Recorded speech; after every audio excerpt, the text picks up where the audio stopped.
Je salue tous les participants. Vous êtes près de 500 à cette conférence du Cercle des managers de l'immobilier qui va traiter d'un sujet de très vive actualité. Alors, c'est un sujet désormais ancien. On peut le dater à la loi climat-résilience du 22 août 2021. C'est les questions de rénovation écologique des logements, en particulier des logements locatifs. Mais il y a du nouveau et on tente au cercle de coller à l'actualité. Les nouveautés, ce sont des évolutions réglementaires que le gouvernement auquel le gouvernement a procédé. C'est le diagnostic de performance énergétique qui a été revu pour ce qu'on appelle les petites surfaces. On va préciser tout ça évidemment avec nos invités. C'est aussi une procédure de reconnaissance des entreprises souhaitant se signaler comme compétentes et donnant lieu aux aides publiques, le fameux label RGE. C'est un périmètre de l'aide phare qui est MaPrimeRénov' qui a été modifié et même d'autres dispositions alors, qui devaient être dans la loi sur l'habitat dégradé, qui n'y sont pas, mais qui vont sans doute revenir sur un autre support et globalement qui créent des exceptions à l'obligation de travaux par les propriétaires bailleurs, notamment lorsque un occupant, un locataire ne donne pas accès à son logement. Bref, des assouplissements. Bon, voilà, j'ai utilisé ce terme. Et alors, de manière un peu provocatrice, on pose la question, et si la transition énergétique du parc locatif privé n'était plus un problème? On l'a beaucoup présenté comme un problème, ici même, en essayant d'identifier les freins. Voilà que beaucoup de freins semblent lever. Je voudrais remercier d'ores et déjà les débatteurs, qui sont tous des experts. Alors, je commence par, je romps l'ordre alphabétique parce qu'il vient en dernier normalement, par un homme dont la parole est rare, et on la remercie d'autant plus, Thierry Opentin. Il est le président de l'Agence nationale de l'habitat. On entend très souvent sa directrice générale ou ses équipes. C'est vrai qu'on a souhaité une parole plus politique, hein, et pas seulement technique. Et il a bien voulu être avec nous. Alors, il est avec nous, je crois, jusqu'à 18h30 maximum. Donc, bien sûr, il aura la parole d'abord. Je le remercie. Bonjour, monsieur le ministre. Bonjour, bonjour. Voilà. Alors, je dis monsieur le ministre parce que Thierry Opentin a été ministre par 2 fois. Il a été ministre de l'apprentissage, de la formation professionnelle et ministre des Affaires européennes. Et un clin d'œil, je crois que toute la communauté immobilière l'attendait comme ministre du Logement. Il n'a pas été ministre du Logement. Mais la vie est longue. Voilà, bon. Et je vous renvoie d'ailleurs aux biographies du site du Cercle des managers pour tout savoir sur le parcours de nos invités. Donc, je n'en dis pas plus sur Thierry Opentin. On perdrait beaucoup de temps. En tout cas, on rognerait le temps du débat et il m'en voudrait. Je présente les autres débatteurs.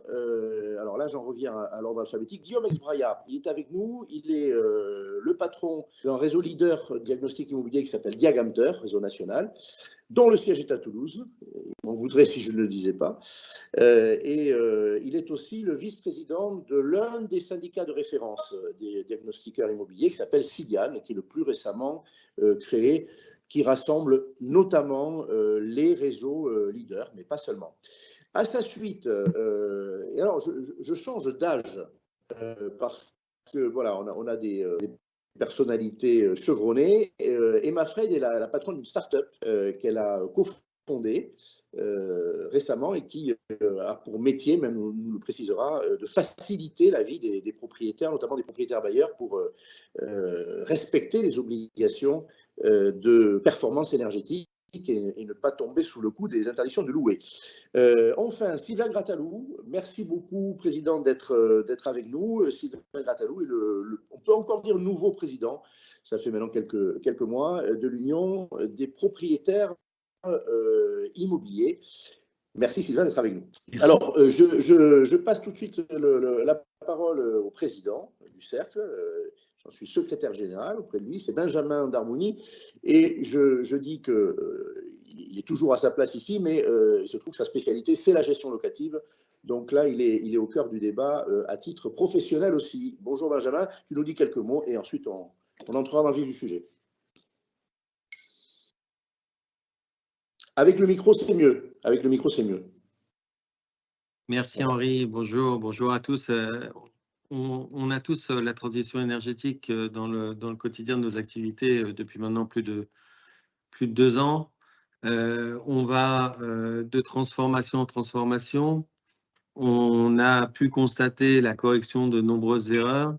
Alors, on évoque dans notre titre assouplissement comme si cela était des concessions que le gouvernement nous faisait. Nous, on a une autre analyse qui est que je pense qu'au départ, des erreurs ont été commises. Et certains disent que c'est des erreurs de débutants, qu'on a mal analysé au départ ce que cela représentait.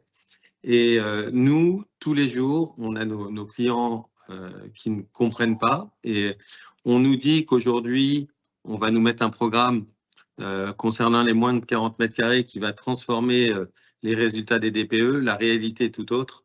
Voilà, c'est un détail, mais vraiment pour dire que on va de déconvenu en déconvenu.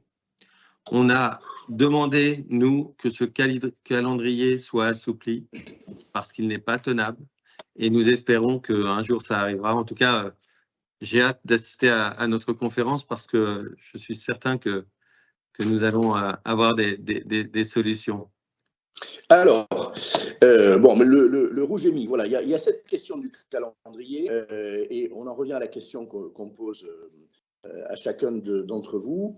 Est-ce que la transition environnementale du parc locatif privé, elle concerne aussi le parc locatif social, ce ne sera pas le sujet de ce soir, mais dans les mêmes termes, hein, je le rappelle, est-ce qu'elle n'est plus un problème après les assouplissements, les évolutions qui ont été récemment ménagées? Est-ce que le calendrier, on peut reformuler la question ainsi, est-ce que le calendrier de la loi climat résilience, qui je vous le rappelle a commencé en 2023 et s'achève en 2034, est tenable ou pas? On vient d'entendre un avis qui n'est pas celui-là. Alors, Thierry Opontin, président de l'ANA, si tu le veux bien, voilà, que le tutoiement ne surprenne personne, on se connaît de longue date.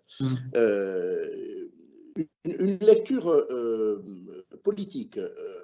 On a eu cette série de modifications par voie réglementaire. La loi climat résilience n'a pas été retouchée, son calendrier est intact. Et donc, ce sont des ajustements. Je ne sais pas quel est le bon mot, mais on peut s'entendre là-dessus. Je rappellerai que les organisations professionnelles demandaient beaucoup de ces ajustements-là, qu'on parle de la FNAIM, qu'on parle de l'UNIS, qu'on parle de l'UNPI, l'organisation de propriétaires, on a le président avec nous, la CAPEB, la FFB, voilà. Donc, il faut être honnête, ces évolutions ont été inspirées aussi par l'univers des acteurs eux-mêmes. Alors, qu'est-ce qu'il faut en penser? Est-ce que c'est un retour à l'arrière? Est-ce qu'il faut le regretter? Ça concerne aussi, bien sûr, et on est au cœur de ton sujet, MaPrimeRénov'. Hein, on est passé d'une obligation de rénovation globale qui était souhaitée pour cette année 2024 et au-delà à un retour du monogeste. Est-ce que c'est du pragmatisme? Voilà. Comment il faut voir les choses? En même temps, le budget, si on parle de MaPrimeRénov', a été rogné, hein, et sous l'empire de la nécessité de réduction des déficits. Voilà, donc ton regard politique, quelques chiffres aussi, si tu les as en tête, sur la production 2023, les objectifs 2024, si on parle de la consommation de cette aide phare qui est MaPrimeRénov'. Ok, bonjour à toutes et à tous. Merci de m'associer à votre échange en précisant que Henri m'a raccroché et je lui ai précisé qu'à 18h30 je vous quittais parce que je suis malheureusement une autre on le sait.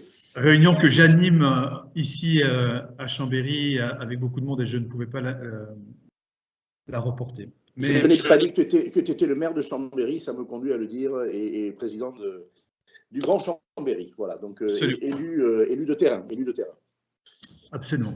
Alors, je veux quand même dire un petit mot sur le contexte général et quitte à provoquer du débat, puisqu'on a cité le monde HLM sur des obligations qui s'imposent à lui. Il faut reconnaître que le monde HLM est plus en avance que ne le sont les propriétaires les logements du parc privé en France. Ils ont été bien mieux entretenus, c'est la réalité, que le parc privé. C'est lié au fait que les organismes HLM sont liés à des collectivités locales, que la prise de décision est plus facile qu'elle ne l'est dans le parc privé. Et à l'heure où on se parle, le parc HLM, il consomme par exemple 30% d'énergie de moins que le parc privé, et c'est la même chose sur l'eau d'ailleurs. Ce qui veut dire que l'enjeu, et je pense que le gouvernement a eu raison, l'enjeu il est sur le parc privé aujourd'hui pour rattraper du retard, et aussi pour vous indiquer que sur les logements que celles et ceux, les générations qui arrivent habiteront en 2050, 80% du parc est déjà construit. Et donc, en matière énergétique, de développement durable, c'est sur le parc existant qu'il faut mettre le paquet. Le paquet, il est mis, c'est incontestable depuis 3 ans, puisque c'est en 2019 qu'il a été demandé à l'ANA, qui n'est que l'outil au service de la puissance publique, de mettre en place un dispositif pour accompagner les propriétaires privés en France. Et donc, c'est la date de naissance de MaPrimeRénov', ce qui veut dire que c'est un dispositif qui est tout à fait récent. On ne parle pas d'une politique qui est là depuis des années, puisque nous avons pris la suite de quelque chose qui s'appelait le CITE, vous vous en souvenez, qui chaque année, en loi de finances, crédit d'impôt sur la transition énergétique, chaque année, en loi de finances, changeait. Du coup, on ne connaissait pas vraiment les règles du jeu sur le long terme. Depuis cette date, et depuis donc 2020, puisque tu me demandes quelques statistiques, Henri, il y a plus de 2,150 000 ménages qui ont bénéficié de MaPrimeRénov'. Plus de 2 millions de ménages depuis 2020. Date récente. Ce qui veut dire qu'il y a quand même une massification qui est en cours, et c'est un peu plus de 2 millions de ménages ont perçu près de 10 milliards d'aides publiques, ce qui est considérable, pour mener à bien leurs projets, que ce soit des projets d'ampleur ou des projets monogestes ou parfois 2 gestes, puisque dans MaPrimeRénov', on trouve effectivement des choses différentes. Sur l'année 2023 exclusivement, il y a eu 624 000 logements qui ont bénéficié de MaPrimeRénov'. Et si on devait d'ailleurs qualifier MaPrimeRénov' vis-à-vis du public, il faut savoir que 70% du montant des aides de MaPrimeRénov' se font sur les 4 premiers déciles de la population, c'est-à-dire les plus modestes et le milieu de cible. Ce qui veut dire que c'est une aide qui est plus juste aussi que celle qui était auparavant, parce qu'elle est proportionnelle aux revenus que vous avez et à l'ampleur des travaux que vous faites.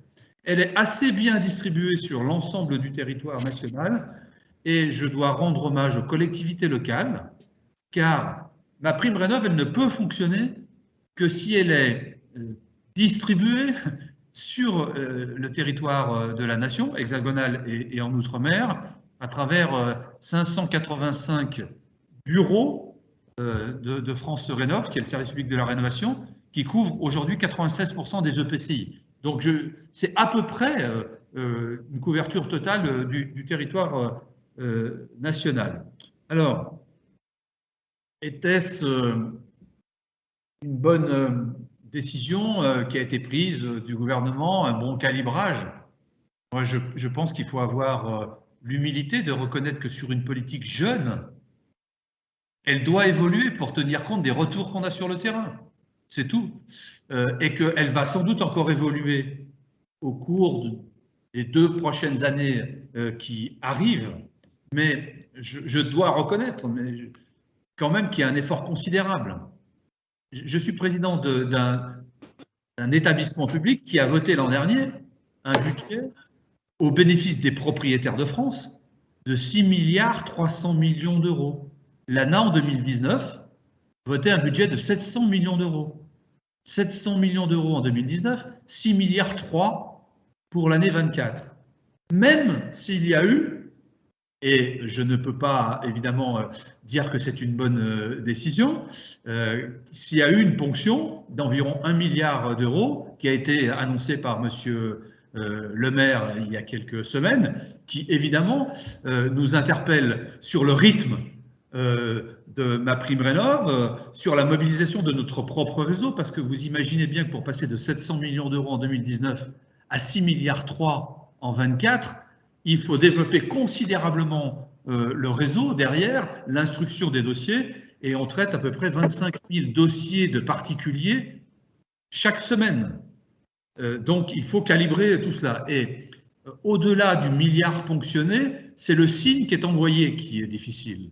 Parce qu'on a le sentiment qu'on revient en arrière. Absolument. Parce que du coup, on va peut-être réduire le nombre de bénéficiaires. Je veux vous rassurer sur ce point, parce qu'en fait, en fin d'année 2023, on a mis de côté 800 millions d'euros, que chaque année, en fin d'année, on met une somme de côté pour éventuellement redistribuer sur des territoires qu'on puisse consommer. Donc, il n'y aura pas de diminution sur l'année 24 du nombre de dossiers. Ça, c'est très important. Il y a eu des assouplissements. 1 milliard, ça représente, ça a été évalué entre 50 000 et 100 000 dossiers. Donc, ils ne seront pas financés par ce milliard, mais si je puis dire, ils seront financés s'ils se présentent. Oui, parce que nous avions une réserve de 800 millions d'euros pour une réserve territoriale, en quelque sorte, pour répondre là où il y aurait éventuellement eu un certain nombre de demandes supplémentaires. Bon, alors, cette décision de l'État a été prise, Henri l'a dit, parce que des acteurs ont estimé que soit le process n'était pas complètement au rendez-vous de ce qu'ils attendaient, qu'il y avait peut-être administrativement des freins à la bonne consommation. Moi, je crois aussi, c'est parce que notamment la CAPEB et la FFB ont estimé que c'était aussi difficile de la délivrer sur le terrain, que l'arrivée de mon accompagnateur Rénov' était selon eux un risque de sous-consommation. Et c'est pour cela que dans le milliard, il y a le milliard qui a été effectivement annoncé par M. le maire, mais que pour répondre aux différentes branches, il y a eu des assouplissements, c'est-à-dire que des réformes qui devaient intervenir au 1er janvier 24 n'interviendront qu'au 1er janvier 25. Il y a un assouplissement sur un an.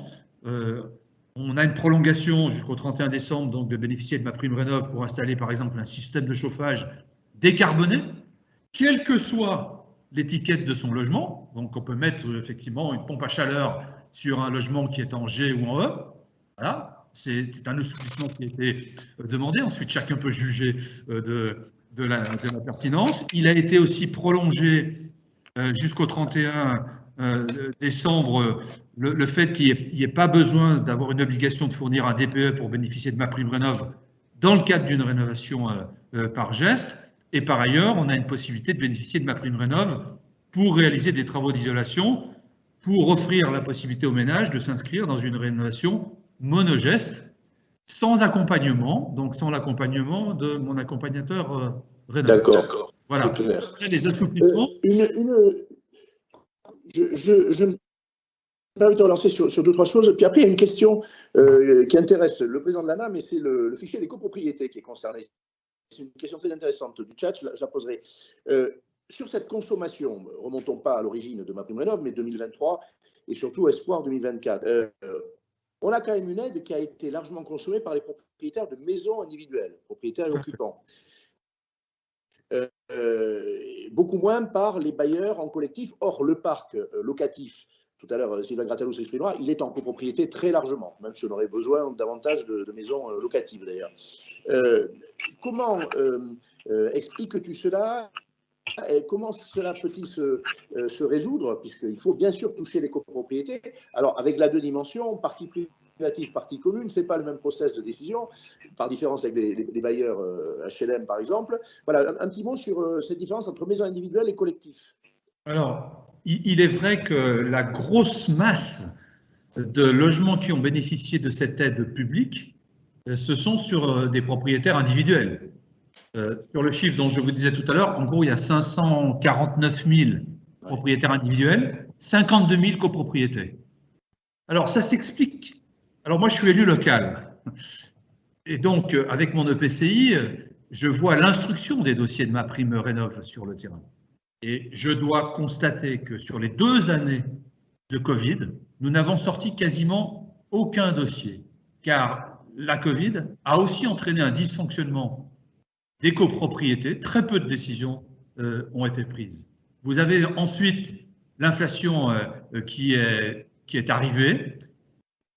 MaPrimeRénov' a été réadaptée à mieux solvabiliser les copropriétés qu'elle ne l'était par le passé, puisque je rappelle qu'on peut aller jusqu'à 80% aujourd'hui de subventions jusqu'à 70 000 € de travaux, 80 pour 70 000 € de travaux, alors qu'on était à 40% de 50 000, ce qui veut dire que la quotité même de travaux a été améliorée.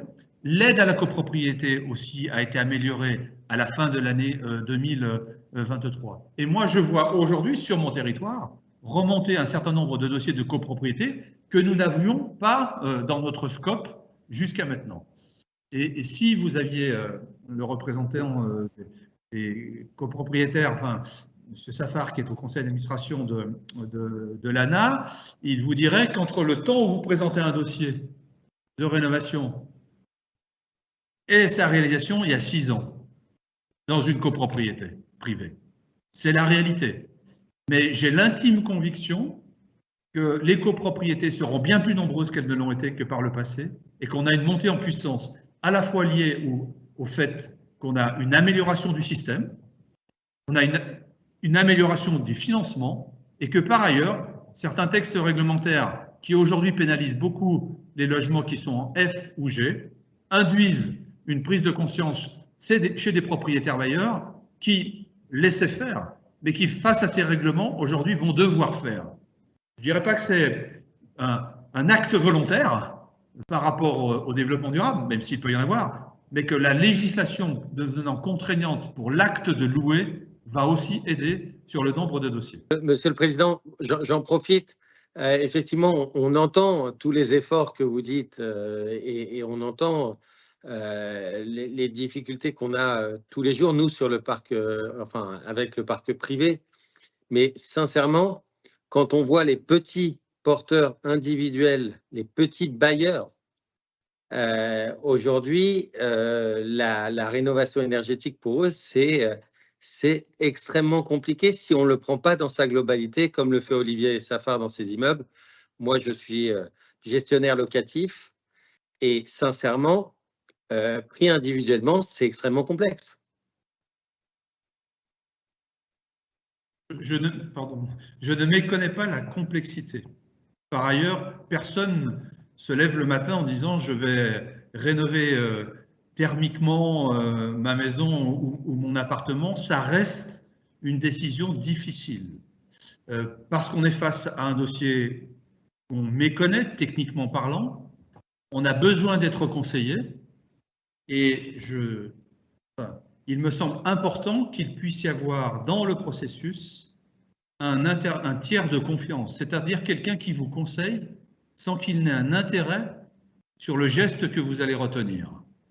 Et donc c'est très important que France Rénov' soit partout, que vous puissiez avoir en face de vous un professionnel qui puisse vous dire « amenez-moi les plans de votre appartement, les plans de votre maison », car chaque projet de rénovation est un projet particulier qui va nécessiter tel ou tel type de travaux, de gestes qui est pertinent sur une construction et pas sur l'autre.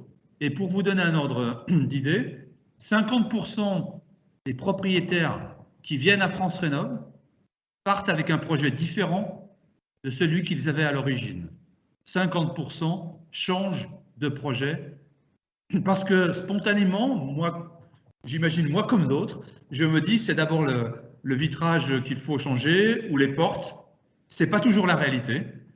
C'est souvent d'autres gestes, le toit, le plafond, les murs externes. Et 63% des Français qui ont fait une réhabilitation le disent, ils ne l'auraient pas fait sans l'aide massive qu'apportent les pouvoirs publics. Cette Je vous remercie, mais... Et là aussi une contrepartie qui est parfois mal comprise, qui est le contrôle.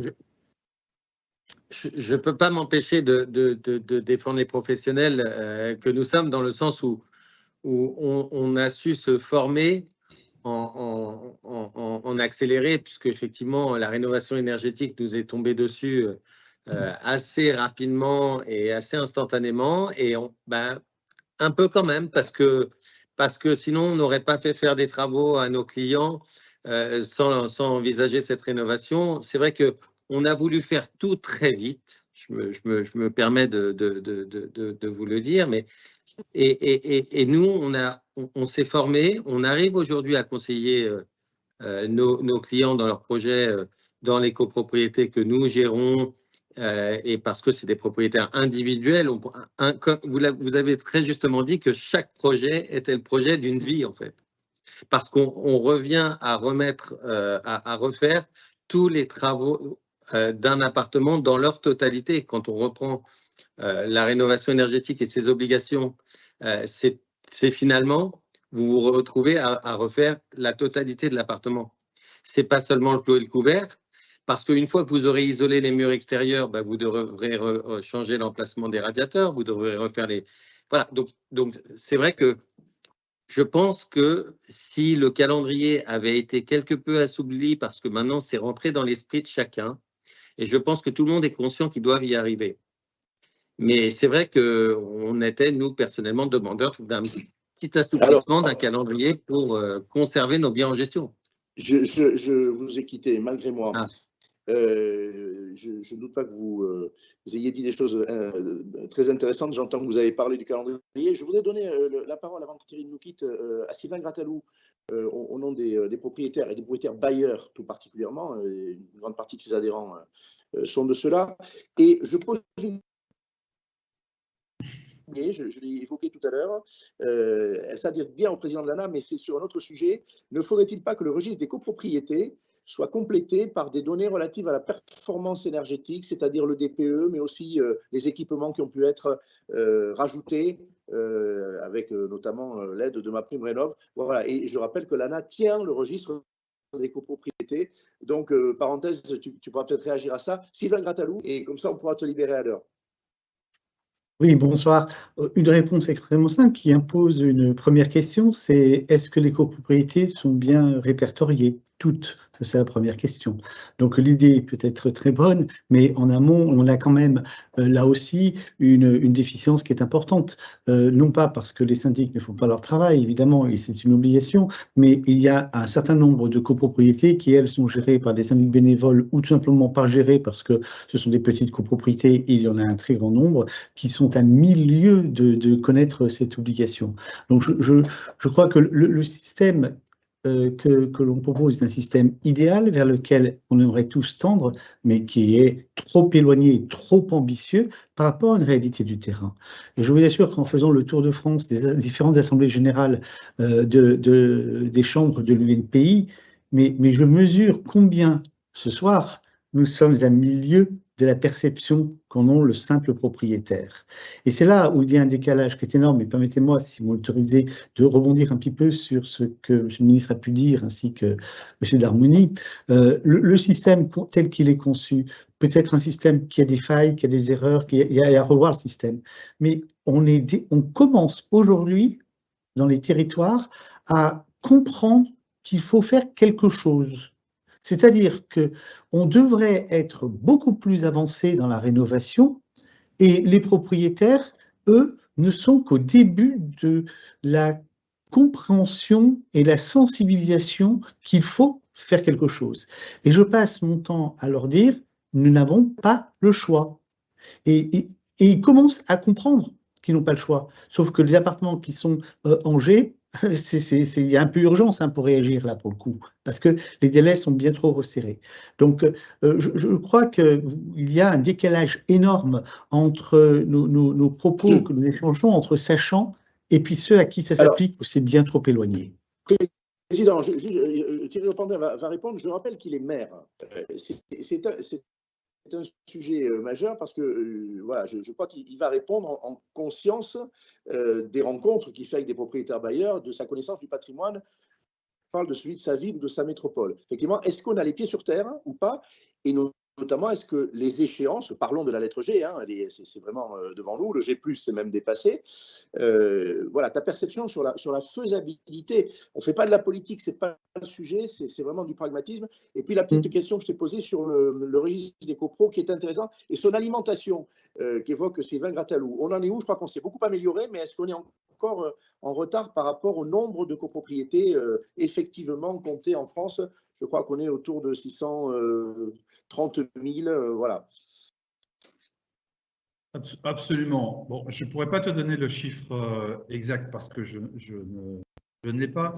Les choses s'améliorent d'année en année, mais il pourrait effectivement y avoir des aspects qualitatifs qui tiennent compte aussi de l'évolution réglementaire, notamment vis-à-vis de la réglementation thermique et des copropriétés qui bénéficient finalement des aides comme MaPrimeRénov'. C'est assez pertinent, même si ça nécessitera du coup de réalimenter le fichier et d'avoir un petit peu plus de travaux de la part des syndics.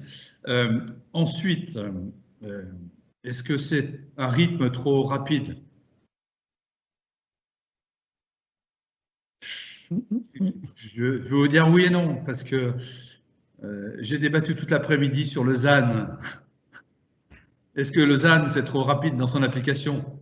Oui et non, c'est-à-dire il y a des grandes différences de territoire.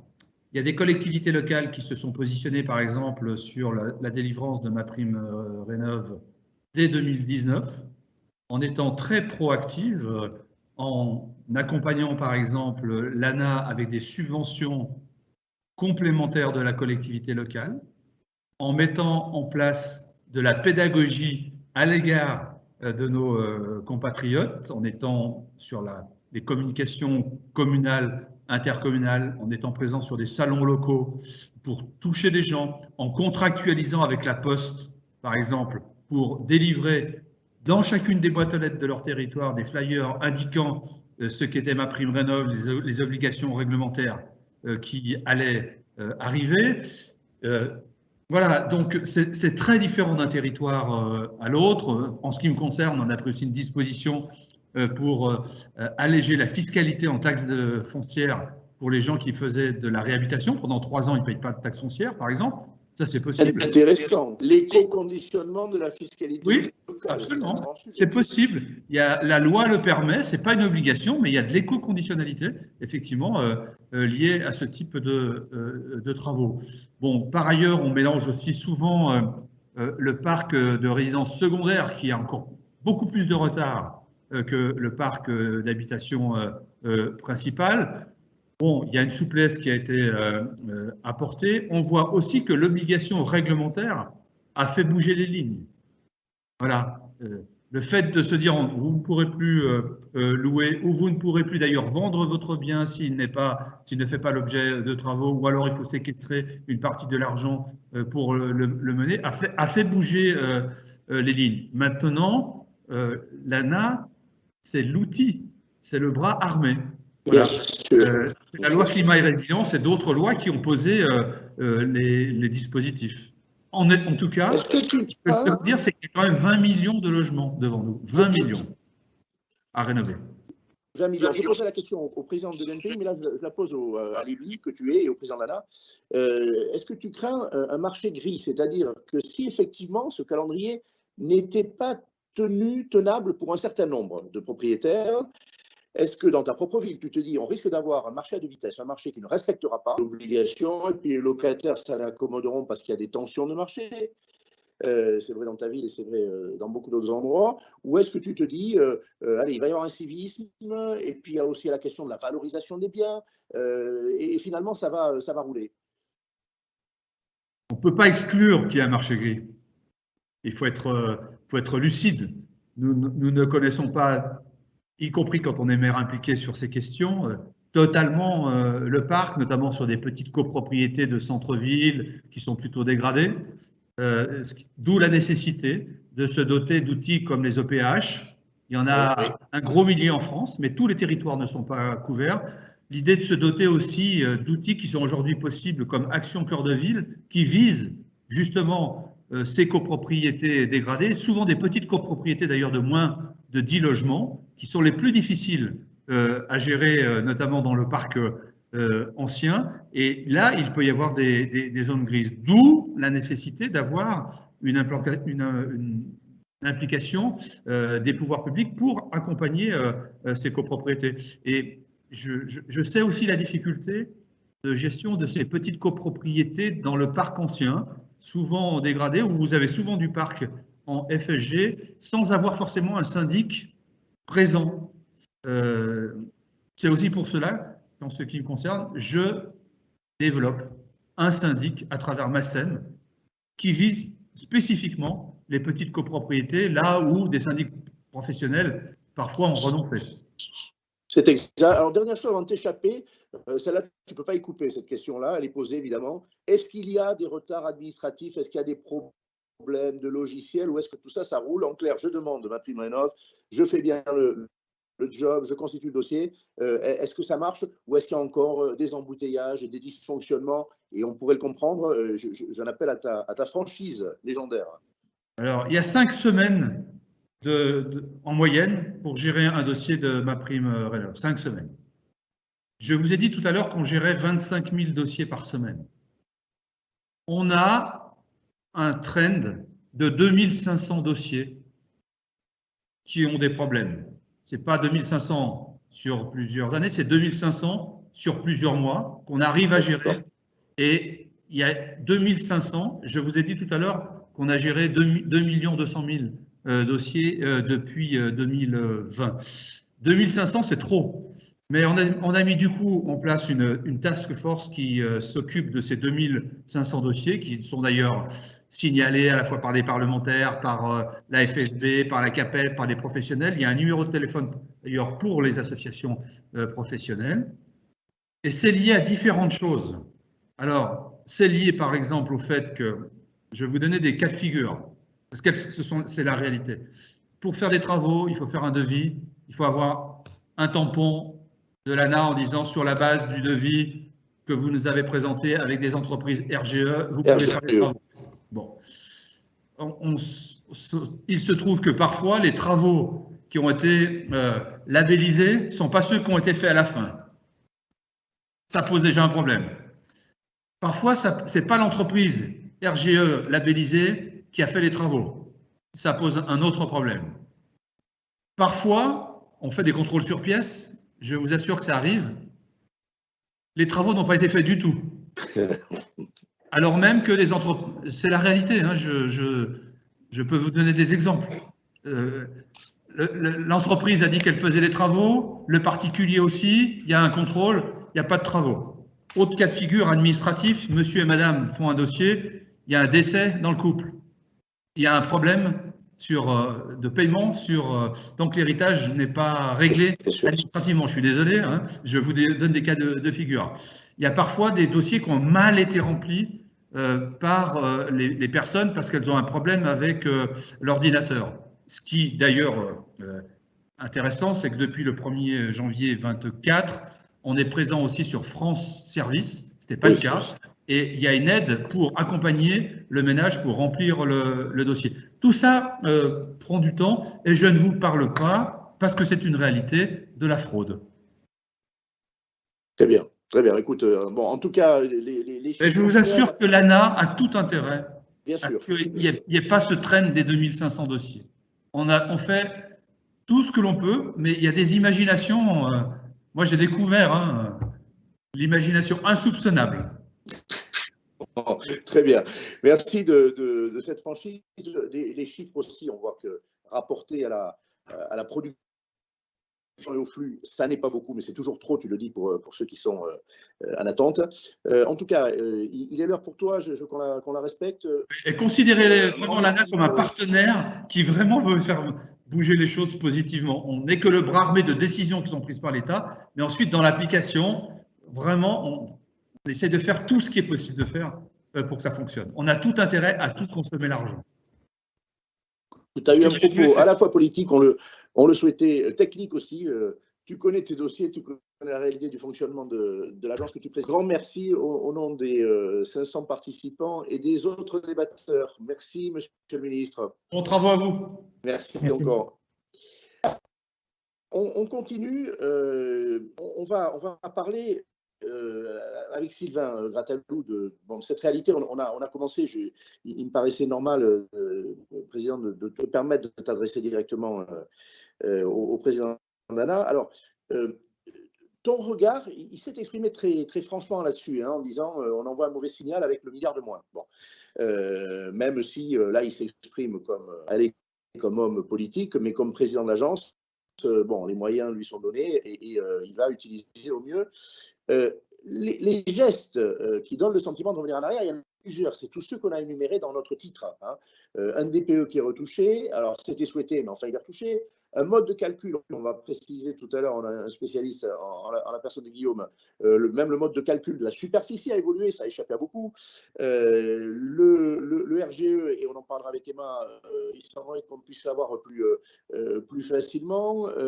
Sauf le calendrier, qui nécessiterait, je le rappelle, une modification législative, c'est-à-dire la réouverture du chantier, ce qui politiquement est un autre problème.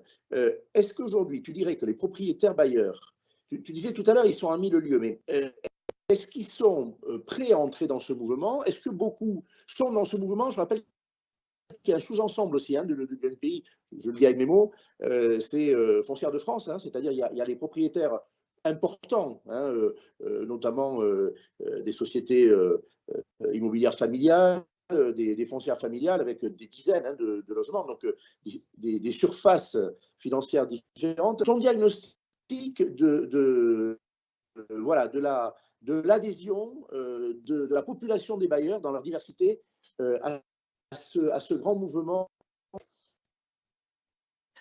Alors, j'aurai une réponse qui sera double. La première, c'est le retour que je peux avoir des adhérents de l'UNPI, c'est-à-dire ceux qui sont accompagnés par les chambres de l'UNPI, de l'Union nationale des propriétaires immobiliers, propriété immobilière, pour s'inscrire dans cette transition. Donc, depuis qu'il y a notamment le mécanisme BailRénov', qui est tout nouveau, là, les nombreuses réunions que nous pouvons faire commencent à faire intégrer dans chacun des propriétaires bailleurs la nécessité et peut-être même une réflexion sur les moyens à mettre en œuvre pour réaliser cela. Mais ça ne concerne pas tous les Français, même si nous représentons tous les Français à travers la cause que nous défendons, c'est-à-dire la propriété. Il n'empêche qu'il y a une grande partie des Français que je peux voir à travers d'autres rencontres pour qui la rénovation énergétique reste extrêmement abstraite.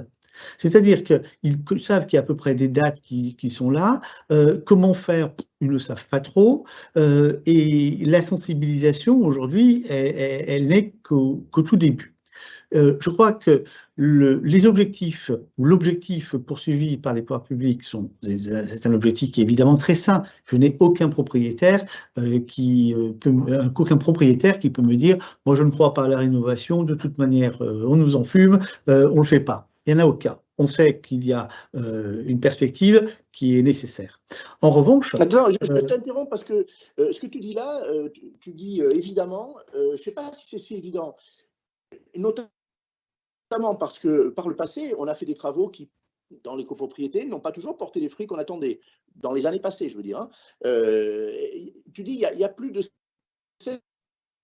Quant à l'efficacité des travaux, le fait qu'on va gagner, 1, 2, 3 lettres, c'est vraiment ce qui est dans l'esprit aujourd'hui des copropriétaires bailleurs notamment. Ils n'ont pas de doute technique, en quelque sorte? Non, ils n'ont pas de doute quant à l'objectif à atteindre.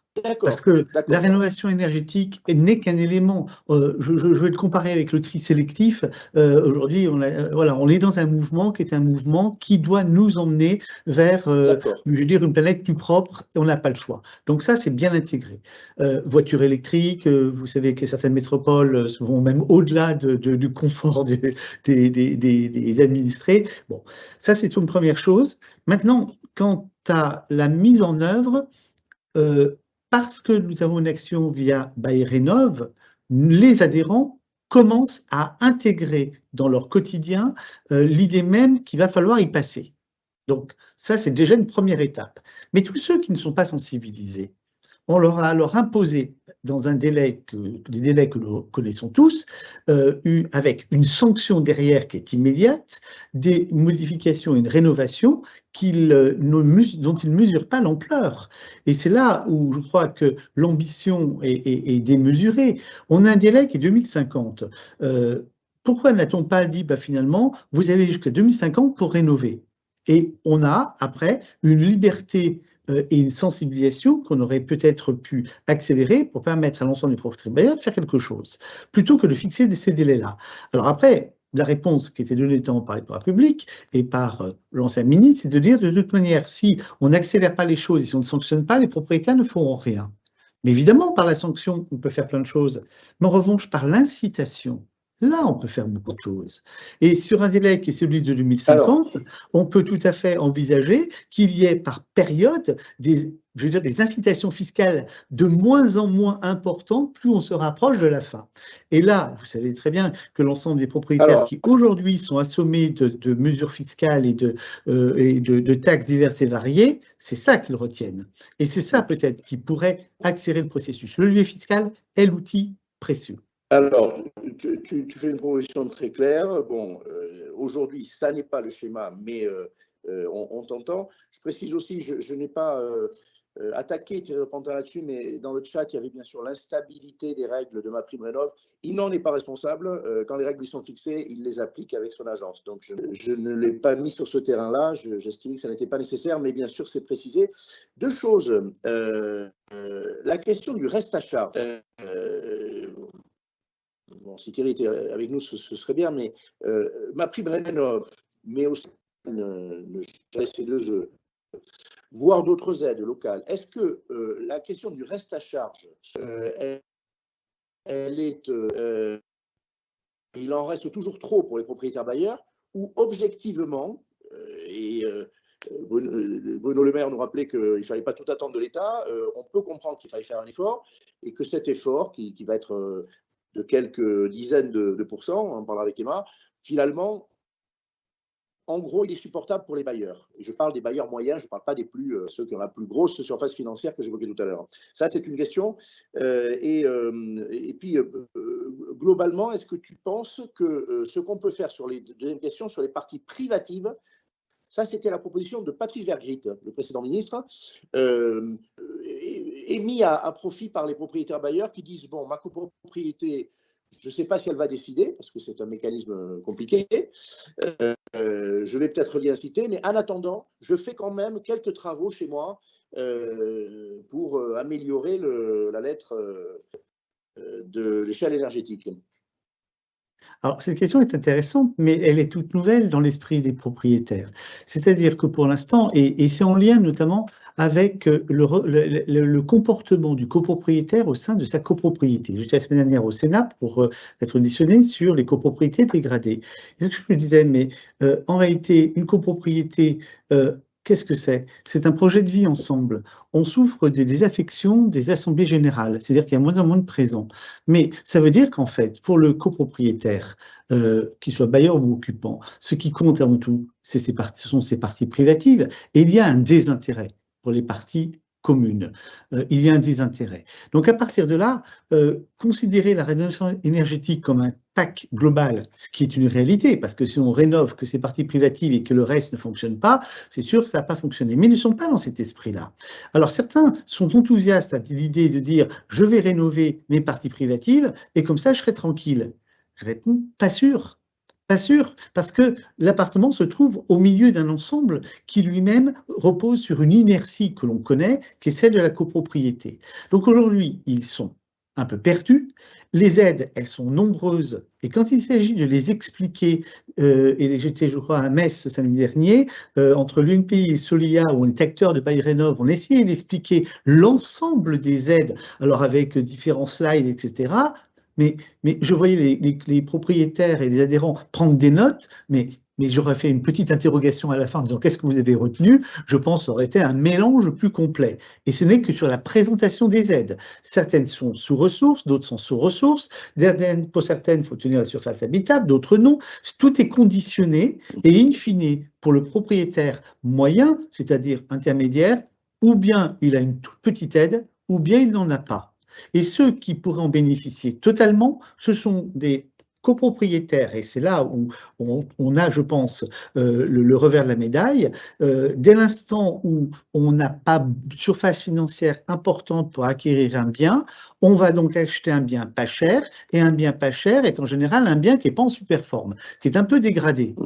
Et c'est à eux à qui on va demander de rénover le bien qui a été acheté de façon dégradée. Donc, ils n'ont pas les ressources.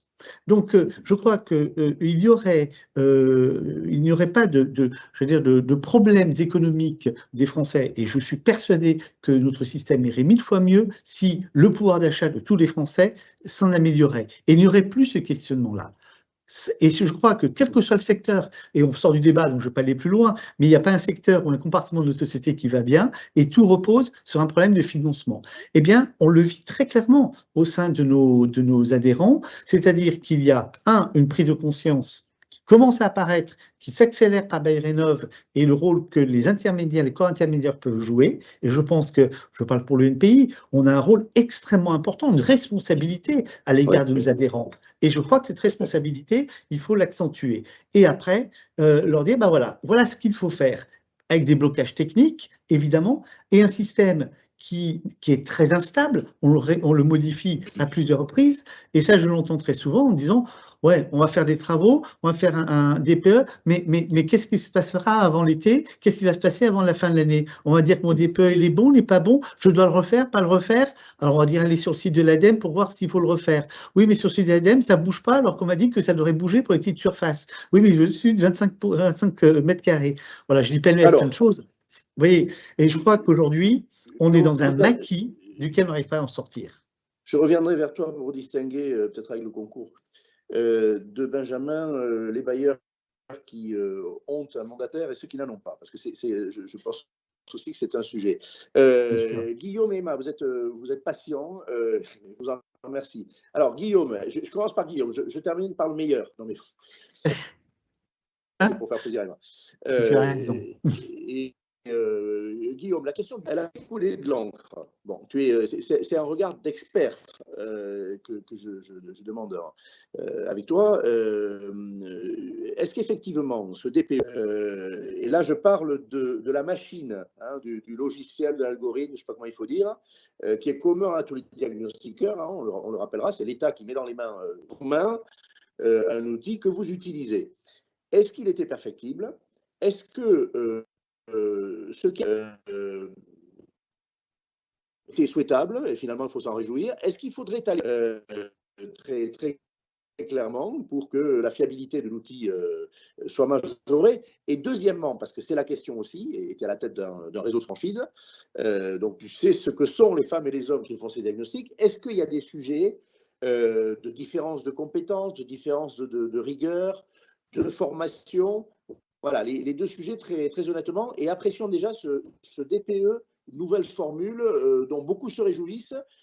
Voilà, regard d'expert. Alors écoutez, d'abord, bonsoir à tous. J'aurais aimé réagir à des propos assez politiques parce que nous, on est complètement dans la chaîne de la problématique de la rénovation énergétique. On est avec le DPE qu'on fait depuis 2006. À la question posée, parce que c'est comme la question posée ce soir, c'est est-ce que la rénovation énergétique du parc locatif, est-ce qu'il est en bonne voie? Alors, on parlera après peut-être de l'agenda et des difficultés, mais on est vraiment engagé. Je vous donnais deux chiffres extrêmement simples. Dans mon réseau, Diagamter, on fait à peu près 100 000 DPE par an. Et depuis 2021, les DPE nécessaires, les DPE pour le marché locatif augmentent chaque année de 20%. Alors que avant la loi Résilience et Climat, les DPE étaient déjà obligatoires pour la location. Donc, qu'est-ce que ça nous dit? C'est que là où, et je comprends l'insatisfaction des propriétaires, là où tout le monde crie c'est truite, etc. C'est tant qu'il n'y a pas des échéances, tant qu'il n'y a pas des sanctions, rien ne bouge. Le DPE locatif était totalement obligatoire depuis 2006. Mais dès lors qu'on a mis une date butoir et des obligations, et donc du coercitif, le français est ainsi fait. Le français adore râler, etc. Mais tant qu'on ne lui met pas une échéance et une obligation. Donc, je tiens à vous dire que. Voilà, alors, pour le marché locatif, eh bien, c'est en route puisqu'il y a à peu près 20% d'accroissement de volume de DPE dans la location qu'on n'avait pas avant. L'autre point que je voudrais aussi partager avec tout le monde, c'est que faut juste qu'on rappelle les choses très simples, et ça a été dit encore ce matin, on vient d'enchaîner le 12e mois le plus chaud en termes de température sur la Terre et dans les océans. On va vers une véritable catastrophe, on le sait depuis très longtemps. La problématique en France, elle est assez simple, la France est plutôt pas mal pour le carbone, mais pour tenir les objectifs de la COP21, il faudrait que tout le parc immobilier français soit A ou B en 2050. Alors, je comprends Sylvain Grattalou, et effectivement, il y a des problématiques de délai, mais si on étale trop les échéanciers, rien ne se passe. Quand on prend aussi l'exemple de la rénovation dans les copropriétés, le DTG a été introduit par Emmanuel Cos, présidence François Hollande, et le DTG existait, mais à ce moment-là, il était juste à être examiné lors des assemblées. Il fallait juste, on avait juste l'obligation de statuer. Rien ne s'est fait. Rien ne s'est fait. Et j'ai parlé avec beaucoup de professionnels de l'immobilier qui me disaient, bon, on le présente, on dit qu'il faut qu'on le présente, c'est pas obligatoire, rien ne s'est fait. Alors c'est vrai qu'après on a eu deux lois, Régence et qui ont amené après des échéances très fortes. Et pour les copropriétés, le président Repentin l'a parfaitement dit, c'est en route. On a aujourd'hui des calendriers très serrés pour les copros de plus de 200 lots, etc. Et on est dans un mouvement violent, brutal, d'établissement des PPPT, les plans pluriannuels de travaux et les DTG. Donc, on est engagé à marche forcée. Alors oui, et c'est là où je rejoins aussi le réel, c'est que ce calendrier aujourd'hui, il est fondamentalement intenable. C'est-à-dire que on est aujourd'hui devant des échéances, devant des dates, puisque je rappelle que l'interdiction de louer les biens G sur les baux ou les reconductions de baux intervient dans 8 mois. Et qu'on est aujourd'hui dans une période où, indépendamment de la décision, on a un problème où les taux d'intérêt sont très élevés, donc les emprunts coûtent de plus en plus cher. Je pense que la profession du bâtiment n'était pas forcément préparée à un tel choc de choses à faire. Et donc, on est devant des échéances qui ne pourront de toute façon pas être elles ne pourront pas être faites. Donc, de toute façon, marché gris ou pas, on voit bien que l'enjeu que l'on a pour la fin d'année ne sera pas atteint. Je vous donne deux chiffres extrêmement simples. Les F et G, les fameux biens, en gros, vous avez à peu près 15% de biens qui sont F et G. Vous en avez 6 qui sont aujourd'hui G. 6% de biens G, ils ne pourront pas être tous rénovés d'ici le 30 décembre. C'est absolument impossible. Donc, il va falloir trouver d'autres façons d'appréhender ça. Je ne peux pas imaginer qu'on va laisser aller tout le monde, les particuliers, les professionnels de l'immobilier, dans une insécurité juridique pour dire on va faire comme s'il ne s'était rien fait. Donc, je pense, et dans ma fédération professionnelle, si Diane, on réfléchit à des propositions pour faire évoluer ce cadre et trouver des ajustements. D'ailleurs, quand la loi résilience et climat a été votée, je me rappelle sous le ministère de Emmanuel Vargon, il avait été dit, lors du congrès de la FNIM, que ce calendrier serait ajusté en cas de besoin. Bon, la difficulté à l'époque, c'est qu'on n'imaginait pas qu'on aurait au Parlement une majorité relative et que ce qui pouvait être aisé, changer quelques dates, aujourd'hui peut poser des problèmes à la Chambre qui sont extrêmement durs. Alors, je reviens maintenant à la question posée, mais qui n'est pas totalement décorrélée. On parle des modifications du DPE pour les petites surfaces. Benjamin, on va faire 140 000 biens, c'est la promesse, si je puis dire. Benjamin disait à juste titre, il semblerait que ce ne soit pas du tout les chiffres. Alors, ton regard, là encore, d'expert, tu es spécialiste de données en plus de data, et on parle bien de données. Voilà. Alors, il se trouve qu'indépendamment de la simulation que vous pouvez faire sur le site de l'ADEME, sur le site de Diagamter, nous avons mis en ligne, parce c'est juste du code à faire, on a programmé l'avant-projet de décret, et effectivement, on s'aperçoit qu'on a plus de 1000 simulations qui ont été faites, et très peu ont des étiquettes qui bougent. Pour une raison très simple, c'est que les abacs de modification font que quand vous êtes à 40 mètres carrés et un peu en dessous, les modifications sont quasiment nulles, et il faut vraiment aller vers des petites surfaces. Quand vous êtes en dessous de 20 mètres carrés, alors là, oui, en dessous de 20 mètres carrés, vous pouvez gagner des étiquettes. Le phénomène de l'altitude joue également. Mais ce qui va bouger, mais qu'on n'a pas encore pu mesurer par les simulations, c'est ce que tu évoquais, c'est la question de la surface. Parce que pour faire un DPE aujourd'hui, on intègre la surface dite habitable. Or, le projet de décret qui est passé d'ailleurs au CNH et au CSC2E, fait apparaître une surface de référence qui est composée de la surface habitable plus les vérandas.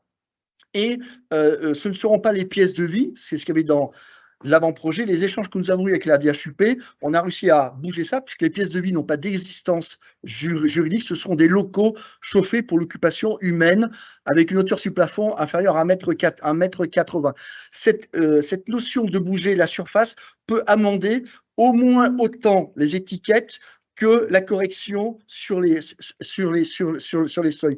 Mais de toute façon, cette correction, ces décrets laisseront les professionnels de l'immobilier frustrés qui verront toujours des biens être frappés d'étiquettes qu'ils trouveront trop injustes, et ça ne réglera pas le problématique de masse que nous aurons pour le 31-12. Donc, il faut réfléchir. Nous y travaillons au sein de CIDIAN, tu le sais, et nous allons remettre des idées, des propositions pour pouvoir faire quelques amendements à ça. La question n'est pas tant le DPE, qui globalement est fiable. Je tiens aussi à le dire, on a été attaqué en tant que diagnostiqueur par la presse de la consommation et par les gens que le DPE dérange en disant le DPE n'est pas fiable. Le DPE, c'est un outil correct qui fonctionne dès lors qu'il est bien renseigné, qu'on a un propriétaire qui collabore en fournissant les documents dont nous avons le besoin, qu'on a parfois aussi un syndic de copropriété qui fournit les docs. Hein. Je donne juste quelques anecdotes. Parfois, le coût de délivrance des documents propriétaires pour faire le DPE est supérieur au coût du DPE. Donc là aussi, on a quand même des questions posées aux professionnels. Demander 300 € à un propriétaire pour lui donner des documents permettant de faire un DPE qui coûte 200 €, il y a quand même une singularité qui aussi gêne. Et donc, dans ces cas-là, on n'a pas tous les documents. Et donc, comme on n'a pas tous les documents, bien sûr, le DPE n'est pas forcément très, très précis. Là aussi, nous avons émis des propositions. Et on rappellera qu'on dégrade par défaut. Hein.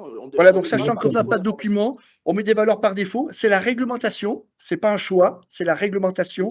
Et nous avons proposé avec CIDIAN, d'ailleurs, de faire entrer en vigueur un indice de complétude qui permettrait d'informer l'acquéreur, le locataire, du niveau d'information que nous avions à disposition pour établir cette note, puisque un DPE avec des valeurs par défaut, eh ben, il est frappé d'une précision qui est beaucoup moins importante que notre journal. Donc, voilà. Mais globalement, le DPE est un outil qui est fiable. On trouvera toujours chez les thermiciens des débats sur les coefficients K, etc., etc. Mais globalement, l'outil fonctionne. Alors, restez juste, et je finis avec ça, Henri, la question de la compétence des diagnostiqueurs. Voilà. Et là, je tiens à vous dire que, en tant que diagnostiqueur, nous, on est un peu outrés parce que on a été favorable et on a accompagné les exigences de formation sur les diagnostiqueurs. Aujourd'hui, quelqu'un qui fait des DPE et des audits énergétiques, hein, c'est quelqu'un qui, sur 7 ans, qui est son cycle de compétences, va quand même devoir dépenser des coûts de 33 000 € par technicien sur 7 ans. C'est les coûts de formation, les coûts de certification, le chiffre d'affaires qui est perdu. 33 000 € par technicien sur 7 ans. Pour amener quoi? Des informations fiables. Et c'est vrai qu'on a découvert, un peu étonné, que maintenant on pouvait être RGE pour une entreprise de moins de 10 salariés avec quasiment pas de contraintes. Et puis une entreprise du bâtiment que je respecte infiniment, vous avez 10 personnes, 1 est RGE, les autres ne le sont pas, et c'est auprès de ces professionnels-là que l'on viendrait chercher le tiers indépendant. Nous militons en tant que diagnostiqueurs pour réintroduire très rapidement l'obligation de faire un DPE dans le cadre de la rénovation, qui a été suspendue parce qu'effectivement, je pense que ça a posé des problèmes. En fait, nous étions prêts. Je pense qu'on vient peut-être à un moment donné entraver le flux des bonnes affaires, mais il faut absolument le réintroduire. J'ai cru voir que la Fédération du bâtiment souhaitait que la suspension du DPE soit prolongée au-delà de 2025. Nous, on se bat absolument contre ça. Il faut absolument qu'il y ait un tiers indépendant, puisque Thierry Repentin nous racontait des anecdotes savoureuses, vous avez compris qu'il y a des abus. Pour éviter les abus, il faut commencer par avoir un diagnostic fait par un tiers indépendant qui n'a aucun intérêt aux travaux qui sont faits après, et c'est pour ça qu'on défend absolument la position et le rôle du diagnostiqueur. Donc, un DPE qui fonctionne, des amendements à la marge qui vont être faits, des projets qui sont formés, mais de grâce, arrêtez le DPE bashing et de critiquer sans cesse les diagnostiqueurs. On essaie honnêtement de faire notre travail. C'est clair. Il y aura d'autres questions pour toi. Emma, merci de cette patience. Voilà. Et on n'a pas la parité non plus, je le dis. Grâce à Emma, on s'en rapproche un peu, mais on ne l'a pas, je le dis avec beaucoup de sérieux. Emma, tu as une particularité, c'est que tu as créé une entreprise récemment, ça s'appelle une start-up. C'est un vrai choix. Tu as fait, tu es une tête bien faite, diplômé d'HEC, tu étais allé voir dans d'autres secteurs d'activité, tu as choisi ça. Je crois qu'il y a un peu d'atavisme, tu vas nous le dire, hein, mais en tout cas, c'est avec enthousiasme. On ne crée pas une entreprise en se disant ça ne va pas marcher et mon sous-jacent, évidemment, ne supportera pas l'activité. Tu penses exactement la même. Tu es enthousiaste, je t'ai déjà entendu à plusieurs reprises. Alors, cette question, tu es très bien placé pour répondre. Est-ce qu'effectivement, aujourd'hui, on peut faire, est-ce qu'on peut même tenir les échéances? Là, on est un propriétaire à développer des outils particuliers, tu peux nous les décrire rapidement, hein, mais quel est vraiment ton regard sur la faisabilité, le calendrier? Tu te sers des DPE, on vient d'en parler, tu te sers d'entreprises RGE, on les a évoquées, tu vas pouvoir nous en parler. Voilà, ton regard très concret, puisque tu as une entreprise, tu as des clients, et il faut que ça marche. Et a priori, c'est le cas pour l'instant. Oui, bonjour à toutes, bonjour à tous. Merci beaucoup, Henri. Donc, effectivement, nous, on est Optimo Énergie. On est une entreprise spécialisée dans la rénovation énergétique. Et notre particularité, alors on est certes une start-up, en fait, on est surtout une entreprise d'innovation, puisqu'on a développé une technologie qui, sur la base d'un DPE, produit un plan de travaux sur mesure. Et on vient chiffrer tous les éléments dont on parle depuis le début de cette discussion, à savoir le coût des travaux pour atteindre une certaine lettre énergétique, mais surtout les aides à la rénovation, la perte de surface habitable, la prise de valeur foncière du bien post-travaux. Et donc nous, on est un acteur nouveau, l'entreprise a 1 an et demi, avec la vision et le but de condenser toutes les informations possibles pour donner la meilleure visibilité à un particulier. Parce qu'on a fait ce constat, en fait, on l'a expérimenté nous-mêmes, les 3 associés, on l'a expérimenté, ce que décrivait Sylvain, ce que décrit tout le monde depuis le début de cette conversation, à savoir qu'il est extrêmement difficile d'avoir la bonne information quand on est confronté à un sujet de rénovation énergétique.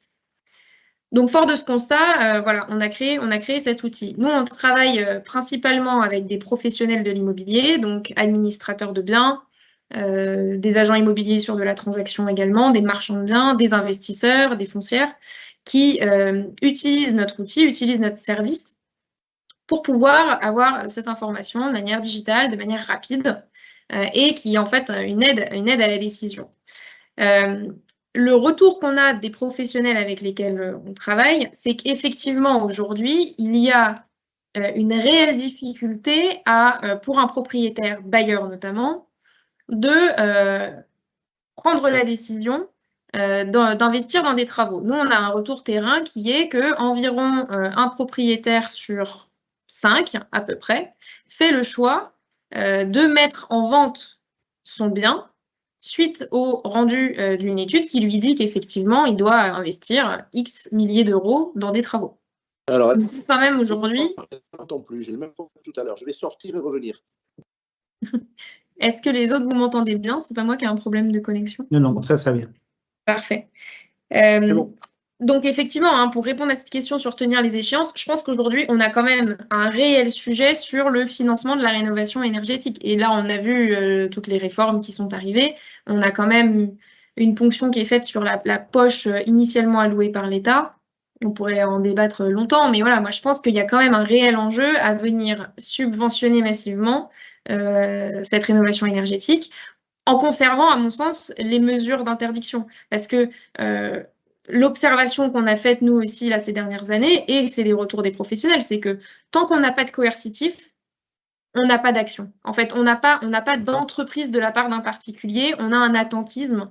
Alors, on a certes l'entretien de son parc, bon, mais qui, on l'a constaté, est quand même souvent hors énergétique. Donc, si on veut agir sur l'énergétique, il y a un moment où on a quand même besoin, j'ai envie de dire, plus que d'inciter, on a besoin d'obliger. Mais pour moi, cette obligation, elle va avec un accompagnement, effectivement, du financement, du reste à charge, parce qu'on ne peut pas contraindre.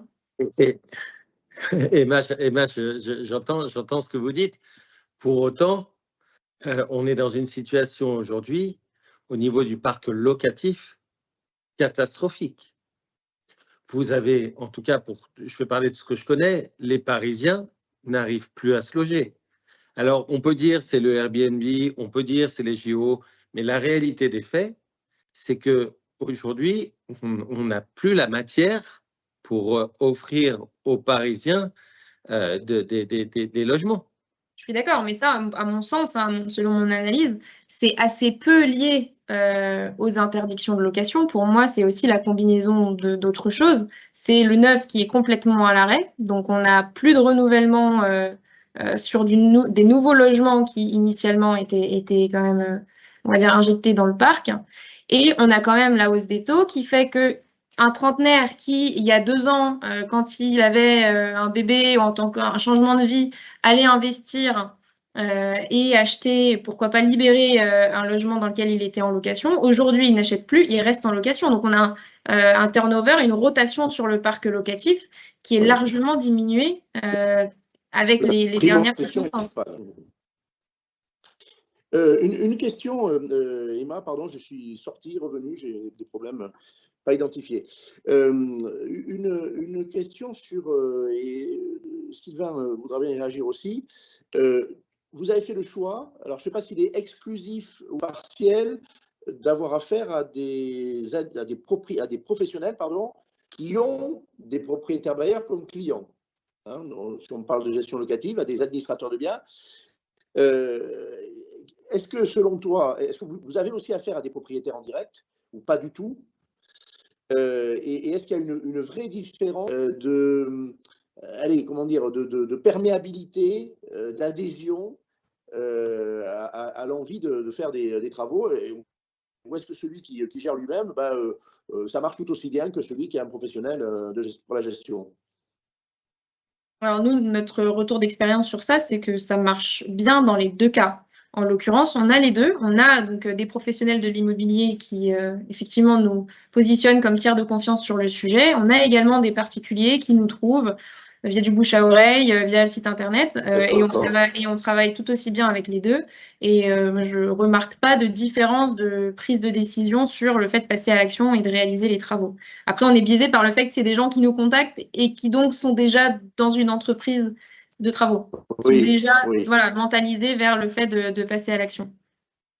La question de trouver des entreprises. Alors, je parlais d'atavisme. Si ma mémoire est bonne, je crois que ta propre mère est entrepreneur, je me trompe, dans l'univers du bâtiment. Voilà, bon. Oui, absolument. Alors, mais on n'est pas là pour parler de la famille, mais bon, il y avait une petite inspiration quand même. Comment on trouve les entreprises aujourd'hui? Alors, on a vu qu'on avait assoupli ce RGE. Je ne sais pas encore d'ailleurs dans quel terme, mais il semblerait que ce soit pour les plus petites entreprises, familiales ou artisanales, que l'accès soit facilité à ce label. Peu importe, en l'état aujourd'hui, est-ce qu'on a du mal à trouver des RGE, puisque vous allez jusqu'à conduire au résultat les propriétaires bailleurs.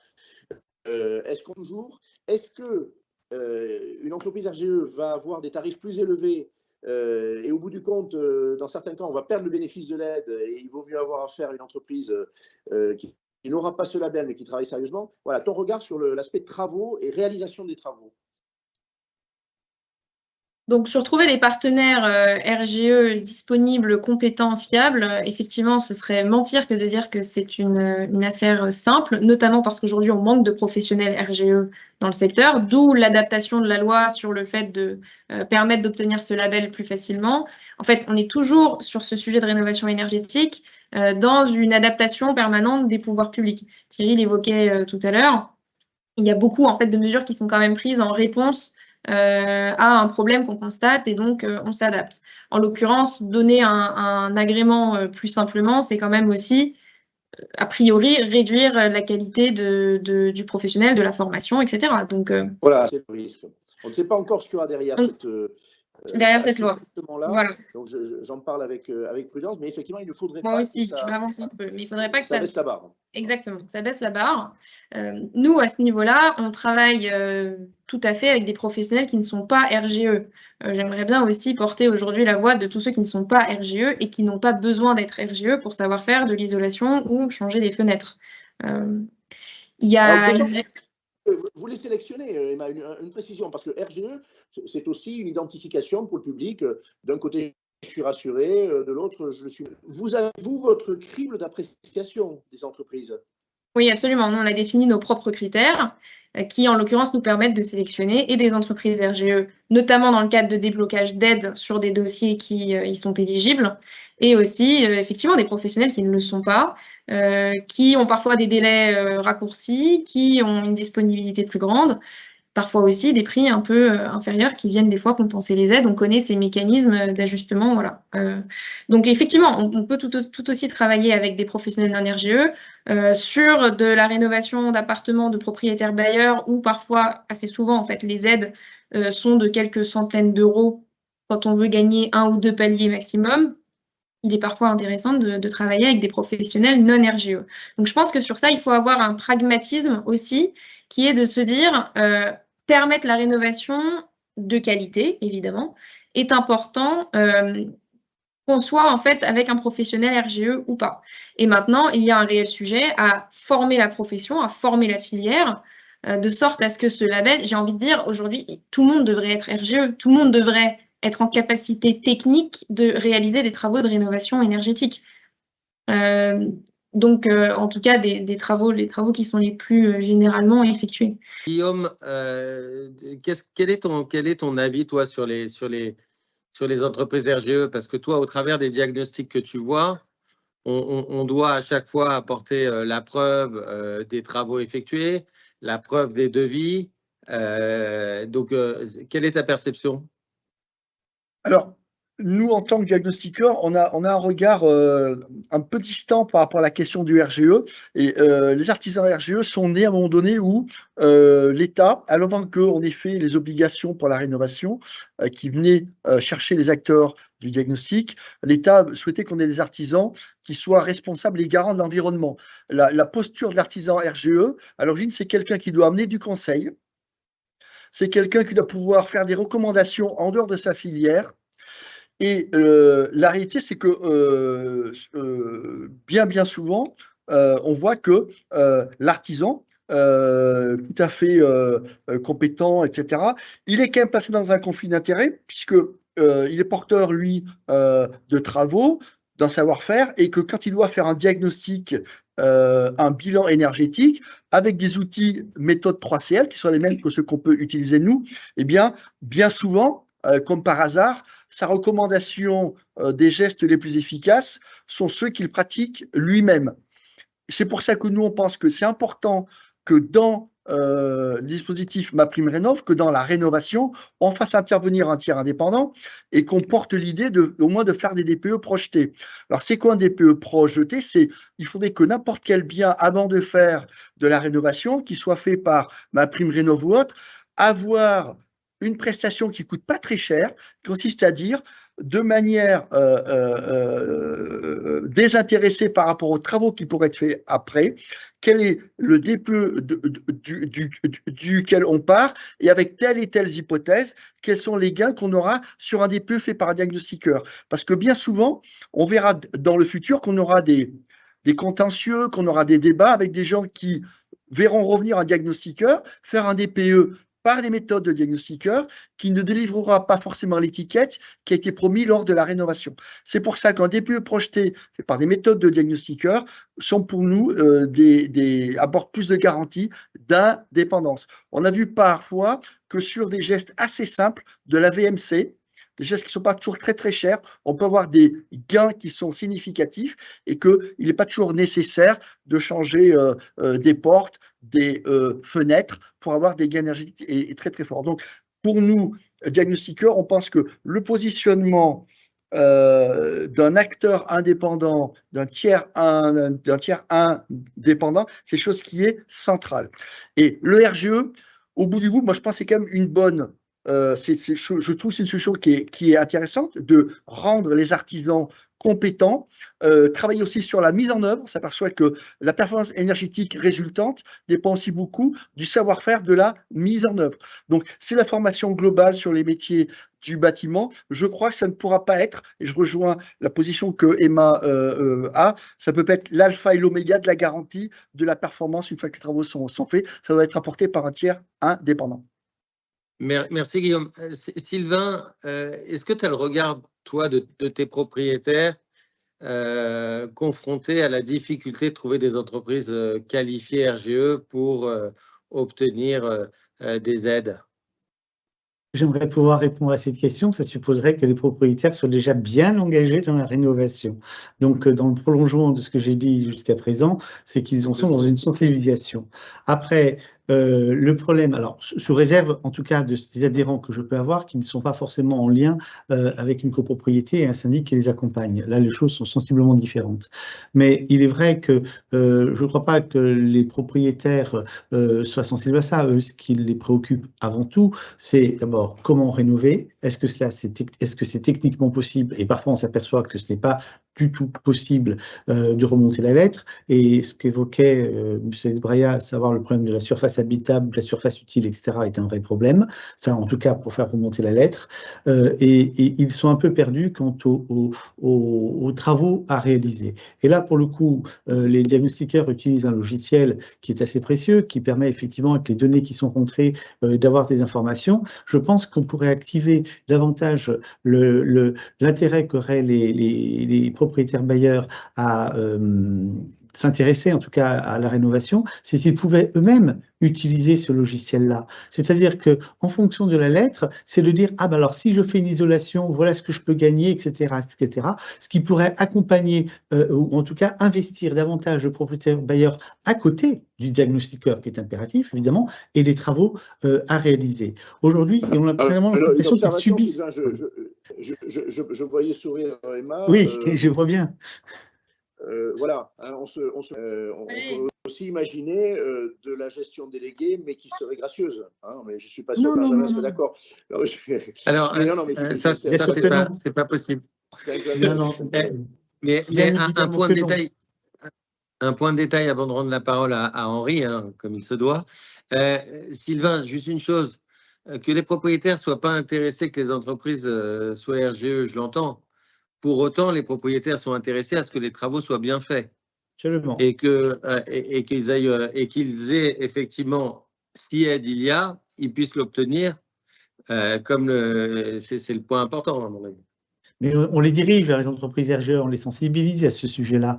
Mais on voit bien que la notion ou le critère de RGE, en modifiant les critères pour bénéficier de cette habilitation, est tout relatif. Ce qui est important, je pense que Emma l'a dit, ce qui est important, c'est que les travaux soient de qualité et correspondent aux exigences qui sont demandées. Après, si on peut accompagner l'ensemble des entreprises pour pouvoir bénéficier d'une formation suffisante et réaliser les travaux nécessaires, tant mieux. Si ce label permet d'accélérer le processus, tant mieux. Mais je crois qu'aujourd'hui, on est bien loin de tout cela. Aujourd'hui, ce qui compte pour un propriétaire, c'est se dire, quelle est ma classe, sachant, et je rappelle qu'il me semble qu'au CNH, on avait pu, dans le rapport sur le statut de bailleur privé, constater qu'un propriétaire sur 2 était convaincu que son appartement était classé entre A et C, alors qu'on n'est pas du tout là, mais la perception n'est pas du tout celle-là. On n'a pas froid, on n'a pas chaud, on est bien chez soi. Donc pourquoi on serait en G? Donc ça, c'est la première étape, c'est leur dire, ben non, c'est pas comme ça que ça se passe. 2, c'est, je suis en G, très bien, alors qu'est-ce que je dois faire? Oula, mais ça va coûter aussi cher, est-ce que j'ai pas intérêt à vendre? Donc il y a déjà un problème d'arbitrage. Donc, ok, je vais faire le nécessaire parce que j'ai intérêt à garder mon logement. Comment on fait ce diagnostic? Ben oui, je suis en G, mais j'ai une surface habitable dont on prend en compte, mais j'ai une mezzanine où j'ai un petit coin qui est un coin nu qui est à prendre en considération et on va le prendre en considération. Donc déjà, les critères ne sont pas bons. Et après, le coût. Oula, alors là, c'est important. Et en plus, si on me dit que ça ne changera pas grand-chose si derrière j'ai une copropriété qui va mettre du temps, voilà. Donc, je crois que il y a un moment, on passe notre temps à dire qu'ils n'ont pas de choix, ça c'est intégré, que c'est impératif, que c'est une valorisation du patrimoine, que c'est un comportement, parce que je crois que c'est ce que j'essaie de leur dire, être propriétaire, c'est être citoyen. Donc, on a un dérèglement climatique, j'insiste, parce que ça a été rappelé par Guillaume,